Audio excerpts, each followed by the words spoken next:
do you guys think that the skill set needed to be successful, relevant in the profession has to change, or there are some skills that will make students more successful in the near future?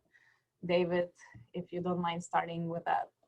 Sure, sure. I definitely think technology skills are the future. I don't think that's a requirement today, but to your point, Christina, it's definitely something that will make you more successful, make you more valuable to accounting firms, industry, but right now, I don't think that's I would say that's what we would call a preferred skill, but not a required skill.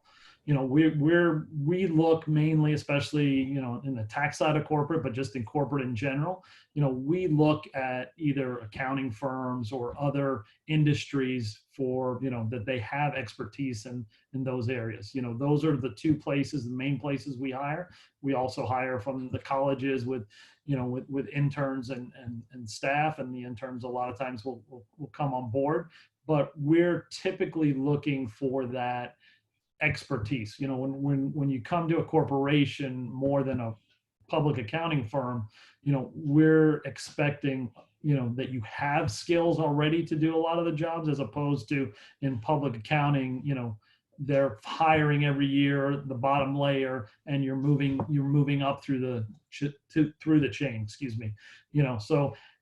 So part of it, like I said, I don't think it has changed yet, but industry is more of as we get people from places that have these skills, we look for them, and we're definitely looking for the technology skills. I would say that we've been, I just hired an intern this summer, and one of the things we were looking for is we're doing a lot more automation and analytic type stuff on the tax side. So we were looking for people that had Power BI or Alteryx kind of skills. It wasn't a requirement, but it was definitely something, that a lot of more, established tax people don't necessarily have, and a lot of college students have. And it was, it was valuable to us, and we ended up, hiring somebody with those skills, and it's, been helpful. But, if somebody might have been better, we might not have, not hired that person just for that skill. But it's definitely something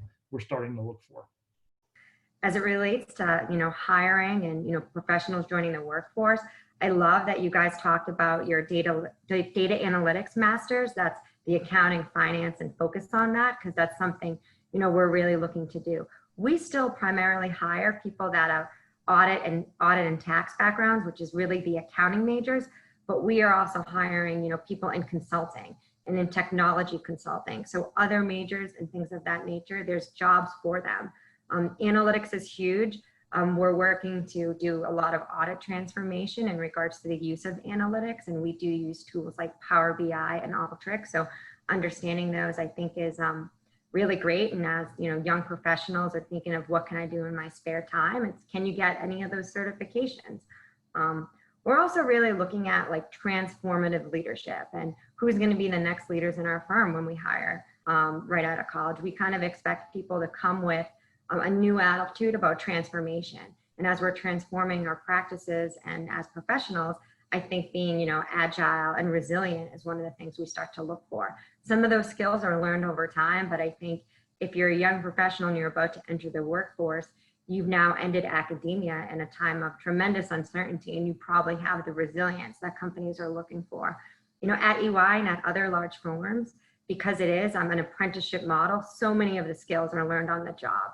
So it's really still about coming with, the basics of accounting and then building on that. So to kind of piggyback on what David said, like there is still so much on the job coaching. And, we did have a virtual internship this summer, which was 6 weeks virtual. I know we had a couple of participants throughout the US and the Americas.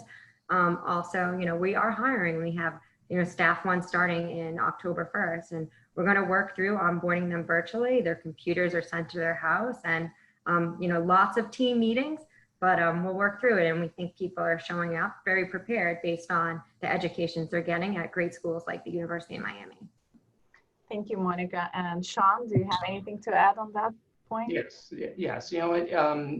kudos to the University of Miami, because I tell you what, anytime we hire any of the young people coming out, one, they're ready for that CPA exam, and they take it and they pass it. That is such a big hurdle. So, kudos to the university, because the students come out and they're ready. They're tooled up.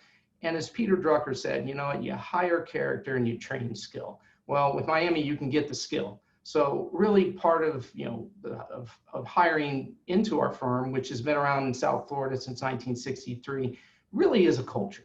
I mean, we're embedded there here, and we have a long history with a lot of businesses here. So we really want to make sure that somebody fits into our culture.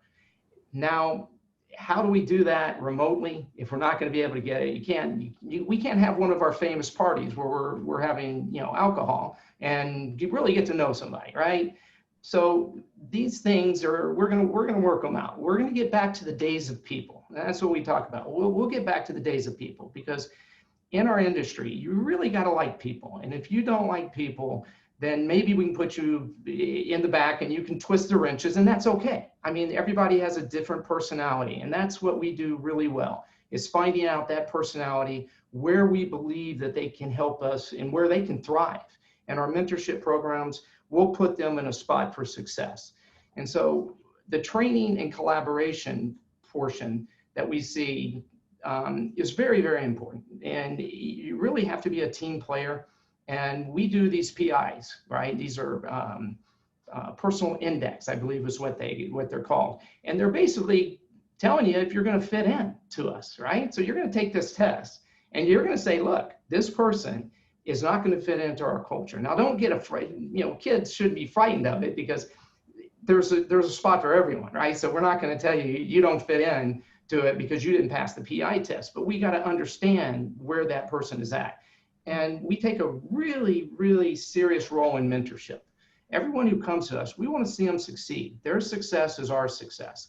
We have a lot of good people who come from the University of Miami. Hopefully we can grab some more of those young people coming through. And so what we see as probably one of the primary, and just from the tax side, is really we hire ones with masters. You have to have a master's of tax or be into the program or be able to get into the program, and we'll work with you. If you're good, we'll take you, and then you're going to need to get your master's of taxation. We see that the communication skills, particularly the writing skills, the skills to communicate effectively to clients, to break down very complex laws and put it into layman's terms so they can understand it. That is a skill set that I think is more learned on the job than it is in the classroom. It's just because of you're not going to be able to, stimulate or emulate those types of conversations. So I do believe that the writing skills and the communication skills are very, very important. Now, the technology skills, high-end Excel has always been a mainstay. And speaking of our firm, it's like we hire a lot of people that really are not really accountants or part of tax people. We've hired mechanical engineers for the R&D. We've hired software developers to help us on our back office software to integrate our systems into client systems. And we're going to keep seeing that. I mean, we're going to see, this compression of technology very quickly. And what we see is the skill sets of being able to adapt. And so the young people coming into a firm, they need to be able to be adaptable, be able to learn, be able to be collaborative, and then be able to communicate. I think those are probably the top things that we look for in a candidate.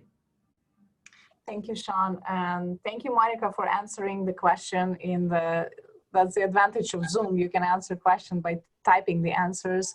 But if you don't mind answering that question so everyone else can. Yeah, absolutely. So while like EY's physical offices are closed, like EY's virtual presence is strong. So we have been executing audits on SEC registrants that are fiscal year end, so 6/30, 9/30, or even the audits from last year, 100% remotely. And we've done it within the constraints and deadlines of our clients.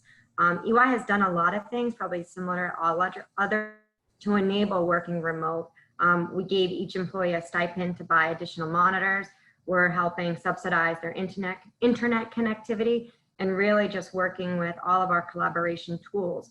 So while, you know, our physical presence, like it's not that it's shut down. Like if I wanted to go to my office, I could. It's just we're in a work from home advisory that is mandatory at this point, unless you get special dispensation to go in. But we can do the audits, and we can do any tax services remotely or consulting services. And we have, you know, invested in technology and people to ensure that. And, you know, we work closely with our clients to co-develop a timeline to make sure we can, you know, execute on our promises to them. I know on one of my clients, it was a first year audit. It's SEC Registrant. We took over the account firm recently, and we've done it 100% remote.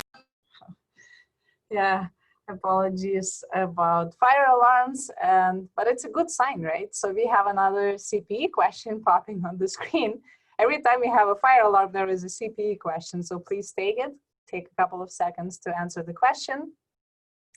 And it's already 9:55. I hope everyone else was having a great time as I am here. I learned a lot today, and I would like to thank all our panelists for sharing these insights with us. And now I have, as a professor, I have a better understanding of how to do teaching, what